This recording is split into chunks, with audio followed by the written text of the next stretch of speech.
ज उत्पन्ने जातः लादो महामनाः आहूय विप्रान वेदज्ञान स्नादः सुचिरलंकृतः।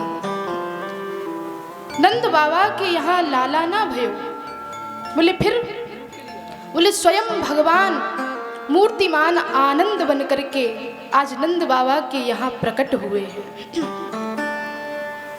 नंद के आनंद भयो है, लाला ना भयो। और सब बड़े धूमधाम से भगवान का जन्मोत्सव मना रहे हैं।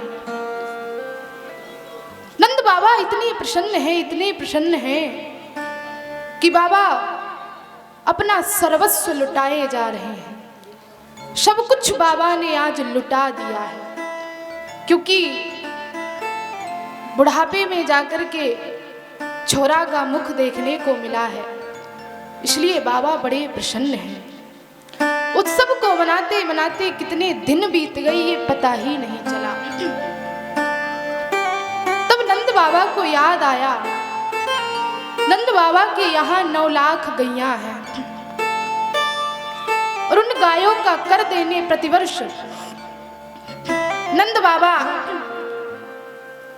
कंस के यहाँ जाते हैं। तो नंद बाबा को याद आया कि मैं इस बार कंस का कर देना भूल गया हूं। तो सभी ब्रजवासियों के पास में, ग्वाल वालों के पास में नंद बाबा आए, आकर के कहा कि देखो मैं इस बार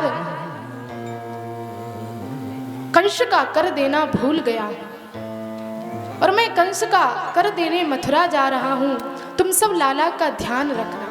ग्वाल वालों ने, ब्रजवासियों ने कहा कि बाबा आप बिल्कुल चिंता मत करो, आप कंस का कर देने जाओ, हम लाला का पूरा ध्यान रखेंगे। नंद बाबा ने कहा लाला का ध्यान रखना, नाचने गाने के चक्कर में लाला को भूल मत जाना। तो कहा नहीं, हम लाला का पूरा ध्यान रखेंगे। इतना कह करके नंद बाबा बैलगाड़ी पर बैठ करके, बैलगाड़ी में गौरस रख करके मथुरा की ओर चल दिए। नंद बाबा मथुरा में पहुंचे, बाबा ने कंस को कर दिया। जब नंद बाबा कंस को कर दे रहे थे, तब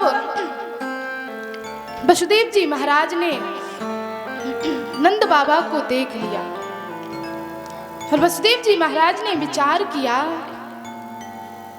कि नंद बाबा यहाँ हैं और मेरा लाला वहां गोकुल में अकेला है और कंस के सैनिक बालकों को मारने के लिए इधर उधर फैले हुए हैं। वसुदेव जी महाराज को बड़ा डर लगने लगा और वसुदेव जी महाराज यही विचार करते हैं कि कैसे भी नंद बाबा यहाँ से गोकुल चले जाएं। जब नंद बाबा ने कंस को कर दिया, नंद बाबा की भेंट बाद में वसुदेव जी से होती है। आपस में बातचीत हुई। वसुदेव जी महाराज ने कहा मित्र, हमने सुना है तुम्हारे यहाँ लाला का जन्म हुआ है। नंद बाबा ने कहा हाँ मित्र, सब भगवान की कृपा है, सब नारायण की कृपा है। तो वसुदेव जी महाराज ने कहा मित्र, तुमने ये बात हमें क्यों नहीं बताई? कम से कम ये शुभ समाचार तुमको हमें देना चाहिए। तो नंद बाबा ने कहा क्षमा करना मित्र, मैं जानता हूं इस दुष्ट कंस ने तुम्हारी सभी संतानों को मार दिया। अब एक लाला की खुशी में तुमसे क्या प्रकट करता, इसलिए मैंने बताना उचित नहीं समझा। तो वसुदेव जी महाराज ने कहा कोई बात नहीं, लेकिन आशीर्वाद है लाला स्वस्थ रहे, लाला के ऊपर भगवान की कृपा बरसती रहे। और वसुदेव जी महाराज कहते हैं मित्र,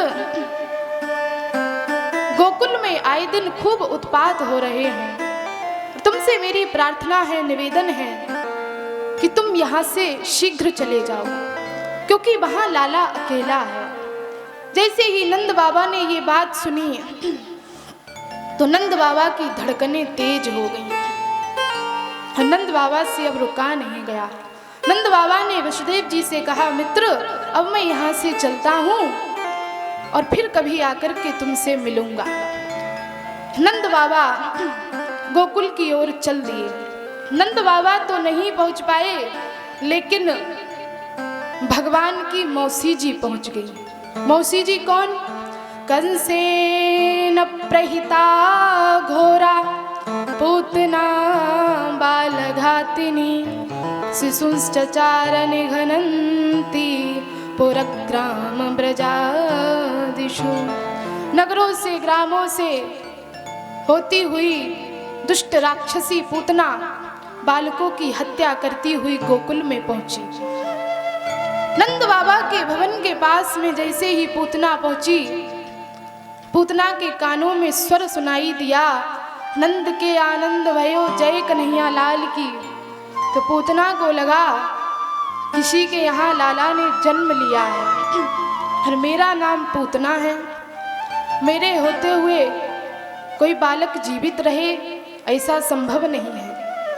तो पूतना ने सोचा कैसे उस लाला तक मैं जाऊं। तो बरसाने से कुछ गोपियां बधाई लेकर के नंद बाबा के यहाँ जा रही थी। पूतना ने सोचा रूप बनाकर के यदि इस झुंड में मिल जाऊंगी तो कोई मुझे पहचान नहीं पाएगा। तो पूतना ने सुंदर स्त्री का रूप धारण किया।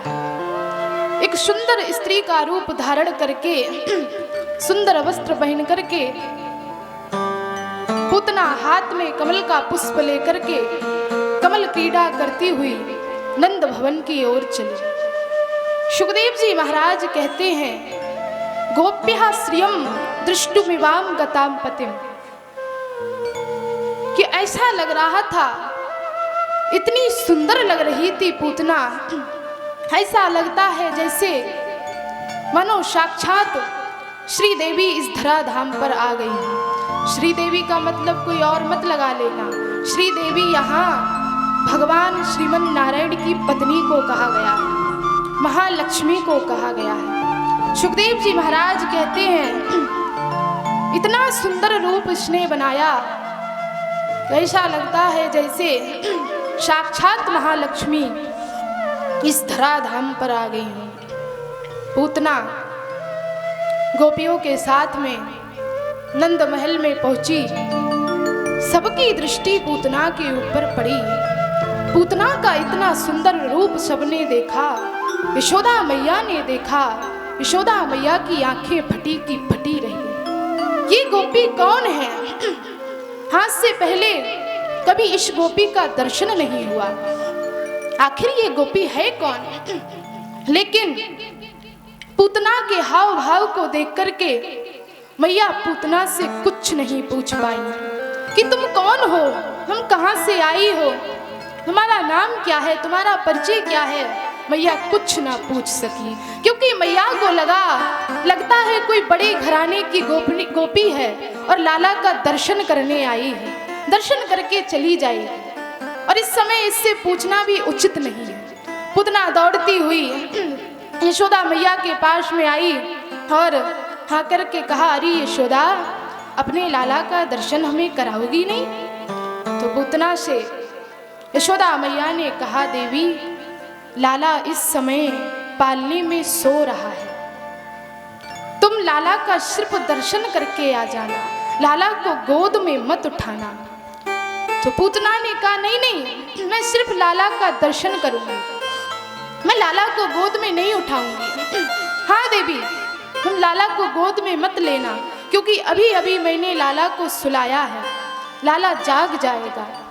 पूतना भगवान के पालने की ओर बढ़ी। नील कमल के समान प्रभु पालने में लेटे हुए। पूतना जब भगवान के पालने की ओर बढ़ी तो भगवान ने अपने नेत्र बंद कर लिए। विबोध्यतां बालकमारिकाग्रहं चराचरात्मा सनिमीलिते क्षणः। जैसे पूतना भगवान के पालने की ओर आई तो भगवान ने अपने नेत्र बंद कर लिए। अब भगवान ने अपने नेत्र बंद क्यों किए, इस पर संतों ने विविध विविध भाव दिए हैं। एक संत ने कहा कि पूतना जब आई तो भगवान ने सोचा कि हम इस संसार में आए हैं दुष्टों का नाश करने के लिए, विनाशाय च दुष्कृता, और हमको लगता है ये अभियान हमें सबसे पहले मौसी जी से ही प्रारंभ करना पड़ेगा। तो इसलिए जब कोई शुभ कार्य किया जाता है तो सबसे पहले मंगलाचरण किया जाता है, इसलिए पहले नेत्र बंद करके ध्यान कर लेते हैं।